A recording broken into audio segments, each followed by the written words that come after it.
Salut Choton, ça va? Ah ouais, moi je m'ennuie là. Ouais, moi aussi je m'ennuie. Tu sais ce qu'on va faire? Quoi? On va faire le 1 heure yeah yeah yeah pendant 1 heure. T'es sérieux?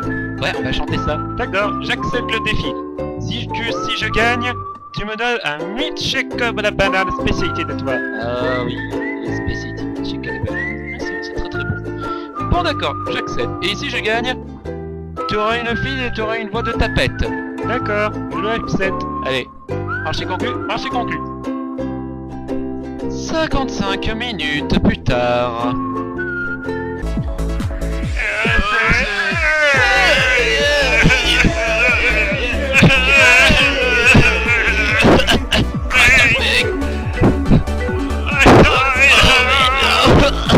Putain, j'ai une voix cassée, n'est-ce pas, Chateau? Allez, moi je suis totalement défoncé là-bas aussi. Oh putain, on va arrêter là. Ouais, mon ami, moi aussi, il faut qu'on s'arrête là.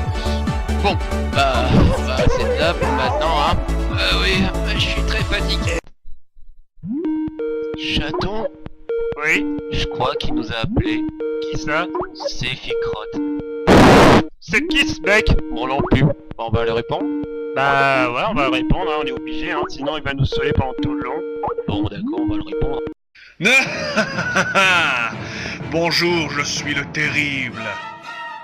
C'est Ficrotte. Eh, mais comment tu connais mon nom? Par ton PC2 de Skype. Pantoufle. J'ai oublié de camoufler mon pseudo. Bon, bref, j'ai quelque chose à t'annoncer. Est-ce que je suis l'élu? Ou est-ce telle une illusion parallèle du second degré? Arrête aussi, de boire un petit peu trop de Matrix à mon avis, parce que là ça te fait trop l'effet. Ah, désolé, il faut que j'arrête de regarder ces genres de films. Tu as une quête. Tu devras critiquer un film d'animation. Sinon, tu auras une terrible malédiction. Vas-y, donne-moi ta malédiction s'il te plaît, parce que là, je crois que je m'ennuie et peut-être tu peux me donner une petite malédiction, ça pourrait me donner suffire suffisamment ma vie. D'accord, tu l'auras voulu. Mahatos Halonda Sephiroth. Tu fais ça pour déconner, j'espère, parce que là, tes émotions n'ont aucun sens. Et merde, j'ai ma voix qui a changé. Chaton, j'ai une voix... Oh mon dieu, moi aussi j'ai une voix changée. Ah, mon dieu, j'ai une voix du tapette. Eh, on n'a pas fini le défi, il nous restait encore 5 minutes pour finir ce défi-là. Alors, tu la vois, ma grosse malédiction? Ouais, super, j'ai une voix super dérangeante. Bon, bref, c'est une super malédiction, je te remercie, bah... Sinon, c'est quoi ta critique? Tu devras critiquer Final Fantasy VII Advent Children. Mais merde, pourquoi je n'avais pas répondu oui depuis le début? Bon, en échange, si je finis la critique, tu m'enlèves cette malédiction, on est d'accord, hein? Alors qu'il en soit ainsi, marchez conclu.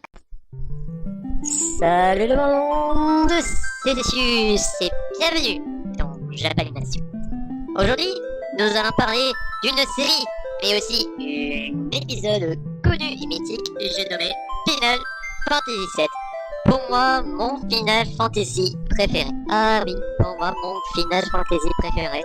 Que j'ai regardé en playthrough. C'était vraiment un de mes jeux que j'ai été fasciné de le découvrir. Mais je n'avais pas de PlayStation. Et qu'à cette époque, j'étais tout petit, je ne pouvais pas avoir de PlayStation. Et qu'à l'époque, j'étais parti en étranger. Ça, on s'en fout de ma vie en plus, hein. On s'en foutait de ma vie, hein. N'est-ce pas? Bon bref. Sur ce, nous allons parler d'un film nommé Final Fantasy VII Advent Children, qui a été réalisé par un certain Tezuya Nomura. Celui qui était aussi créateur des personnages, création des personnages depuis FF7, mais aussi concepteur de Kingdom Hearts. Ah oui, Kingdom Hearts. Ce jeu qui renouvelle entre le Final Fantasy et du Disney. Pour moi, c'est un rêve d'un enfant qui réalise vos rêves. Bon, et qui est sorti au ciné en 2005, et on a eu aussi, on a eu en DVD, DVD en 2007, et nous avons eu aussi la version Blu-ray sortie en 2009, pour une version complète, avec 30 minutes de plus que la version originale, et qui vous donnera une gros lot dans la bouche. Et pour les explications d'autres sur la fonctionnalité de ce version Blu-ray, vous lirez ça dans le savez-vous. Bon bref, pour ceux qui ont peut-être remarqué le petit message que j'ai envoyé depuis des vidéos, c'est vrai. Pourquoi je dirais c'est vrai? Parce que ce film parle de la fin du jeu. Il parle de la vraie fin du jeu. Vous devez connaître les personnages par cœur, mais c'est ça que va avoir le problème, et c'est ça que nous allons raconter l'histoire dès maintenant. Avec cette belle petite musique en attendant.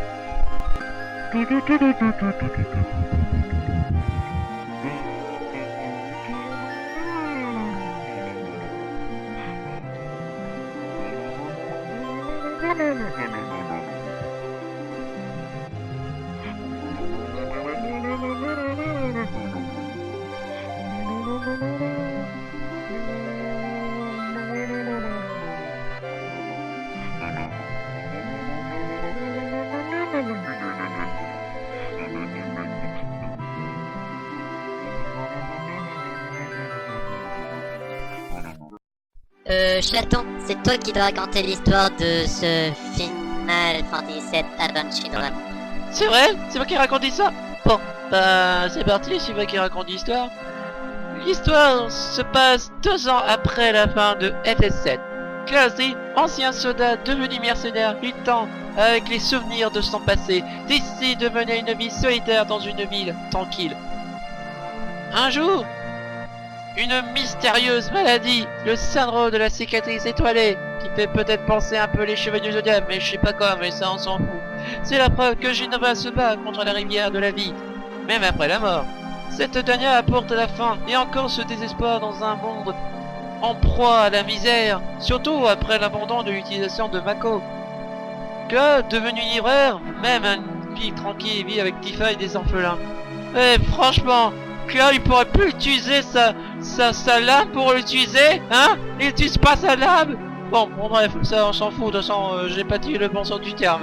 J'espère pas que ces fils me casser la gueule maintenant. Toutefois, atteint par les cicatrices étoilées, même s'ils disent que je mal, mais ça je m'en fous, j'appelle ça la cicatrice étoilée, chevalier du Zodiac.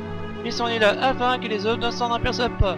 Un jour, il reçoit un appel téléphonique lui livrant un nouveau travail en tant que garde du corps pour un mystérieux homme en fauteuil roulant qui savait être Rufus, président de la Shinra, miraculeusement rescapé d'une explosion.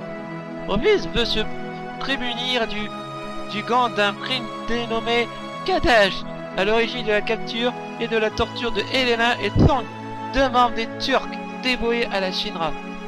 Jeune et violent, Kadash et sa bande recherchent leur mère, et qui savait être Jenova, et donc qui soupçonne la Shinra d'en avoir gardé la possession. Ils savaient être des esprits, les incarnés de Sephiroth. Ouais, c'est très drôle comme ça, mais en vrai c'est Sephiroth, de toute façon je peux ça pour rire. Et pour Julie, tuer la Réunion. J'espère pas qu'ils vont pas aller dans la ligne de la Réunion parce que là c'est complet là-bas, hein, faut pas y aller. Hein. Mais s'il veut parler de Réunion, on ne sait pas ici les Réunions. Bonjour. Bonjour Kelbou. On est ici pour faire une réunion pour Genova. Désolé, c'est pas ici, cherchez ailleurs. De toute façon, on n'est pas supporter de Genova. Oh bah on y va, on se barre. Ouais, on se barre. Bon, je vais laisser Cepheus pour l'instant, qui va expliquer un peu les points forts et les points faibles de cette année. Mais non, ce n'est pas ce moment-là. Là, ce moment, je dois parler des personnages. Mais vous avez peut-être deviné que tous ces personnages sont de FF7. Mais nous allons parler que simplement de Kadash. Oui, Kadash, qui est le nouveau méchant et aussi sa bande. C'est de ces 3 truands complètement beaux gosses du Justin Bieber. Oui, parce que c'est vrai qu'ils ont des cheveux blancs, mais moi je les considère comme des Justin Bieber. Mais ça, on s'en fout.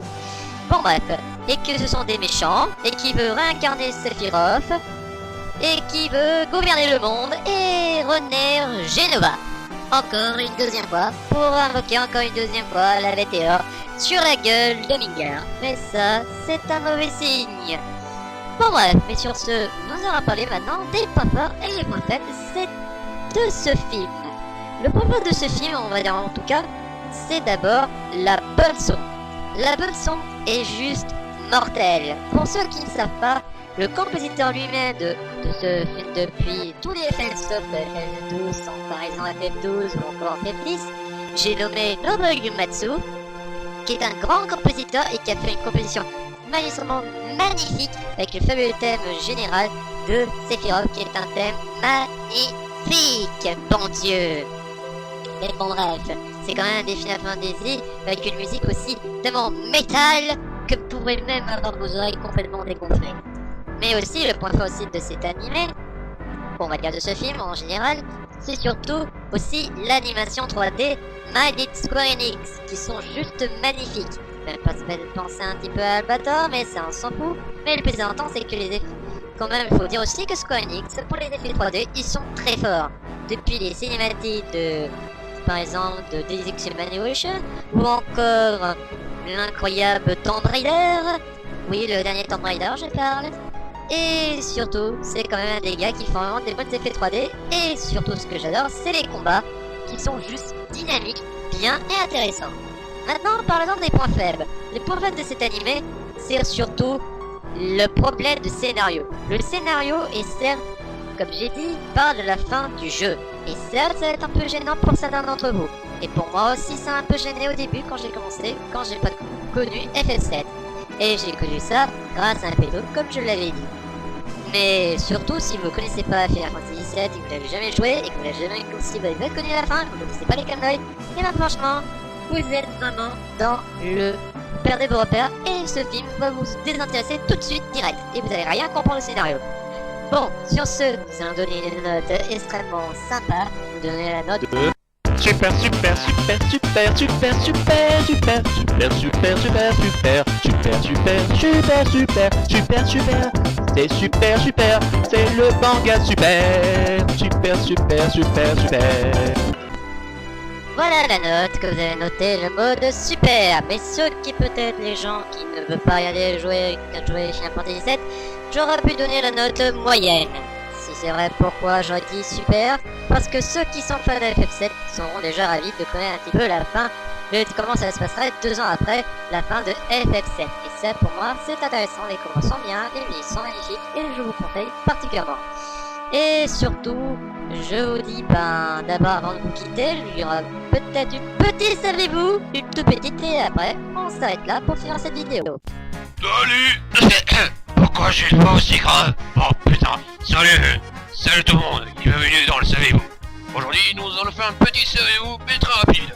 Savez-vous que dans la version japonaise de la version Blu-ray de Avenged Complete, on pouvait jouer la version démo de Final Fantasy XIII pour 2 heures de jeu. Et oui, c'était incroyable pour l'époque. Et je vous dis merci pour tout. Et c'était rapide parce que putain ma voix est complètement à sec. Et je vous dis au revoir. Au revoir les jeunes. Ah, merci Régis. Bon, je vous dis merci pour cet épisode. J'espère que cet épisode vous a plu. Mettez des pouces bleus, mettez des commentaires, partagez la vidéo et abonnez à ma chaîne. Et je vous dis d'abord merci que vous êtes déjà 20 abonnés sur ma chaîne. C'est tellement incroyable, 20 abonnés déjà. C'est vraiment un chiffre de rêve. Bon bref, sur ce, je vous dis merci à tous. Et merci à encore un invité que je remercierai jamais. Merci à le pauvre chat japonais qui m'a fait la voix du méchant et que vous le verrez encore dans cette fin de vidéo. Et je vous dis à la prochaine. Je vais te dire la vérité. En fait, je ne sais pas du tout comment retirer la malédiction. Et puis, merde, on a fait critiquer pour ça pour rien, qu'en plus je suis critiqué et qu'en plus j'ai une voix complètement différente, et c'est ça que tu me portes une mauvaise nouvelle à l'instant que j'ai fini cette critique. Pourquoi tu l'auras pas dit plus tôt? Je suis désolé, je ne savais pas que tu allais prendre cette malédiction depuis le début. Bon, ça, t'as raison. Putain, j'ai une voix complètement grave, faut que je bois un peu d'eau, hein. Je crois aussi que je t'en dois avoir besoin aussi. Ah ouais, moi j'en ai vraiment besoin un peu d'eau, parce que putain, je me sèche à cause de ce putain de défi de... Ah, ça va mieux. Ma voix est revenue comme avant. Chaton, ma voix est revenue comme avant. Moi aussi, ma voix est revenue comme avant. Oh mon dieu, t'as pas une voix du tapette. Ah mon dieu, t'as pas une voix agaçante. Ah mon dieu, c'était pas une malédiction. En fait, c'était pas une malédiction. Tu nous avais trahis, hein? Tu nous as trahis. Non, pas du tout, pas du tout. Viens ici que je t'attrape, espèce de ce... Viens ici, Séphicrotte. Il a déco. Merde. Je me vengerai, Séphicrotte. Je te promets, je me vengerai.